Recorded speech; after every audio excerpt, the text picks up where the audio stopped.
दोस्तों, जिस तरह से चुनाव हो रहे हैं, जिस तरह से चुनाव का मैनेजमेंट किया जाता है, जिस तरह से चुनाव कराया जाता है, तो ऐसा प्रतीत हो रहा है जैसे लगता है कि चुनाव आयोग केंद्र सरकार का तोता बन के बैठा है।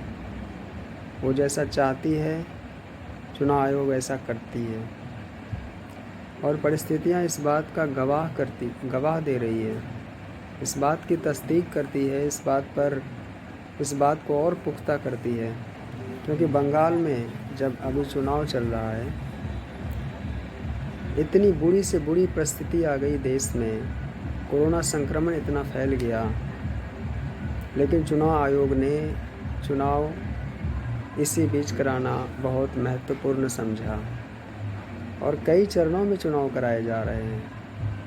7 या 8 चरण में चुनाव हो रही है। बताइए, केरल, तमिलनाडु इत्यादि जगहों में तो एक ही दिन में सारी वोटिंग करा दी गई। क्या तमिलनाडु से भी बड़ा राज्य है पश्चिम बंगाल? क्या वहाँ एक दिन में ये नहीं हो सकता था? लेकिन नहीं कराया गया। तो लोग ऐसा क्यों नहीं समझेंगे और ऐसा क्यों ना माना जाए कि इलेक्शन कमीशन बीजेपी को, सत्ताधारी पार्टी को खुश करने के लिए, उसे संतुष्ट करने के लिए उन्होंने ऐसी रूपरेखा बंगाल चुनाव के लिए तैयार की। लोग ऐसा बोलेंगे ना, और वो ठीक ही है एक तरह से अगर देखा जाए परिस्थितियों को तो।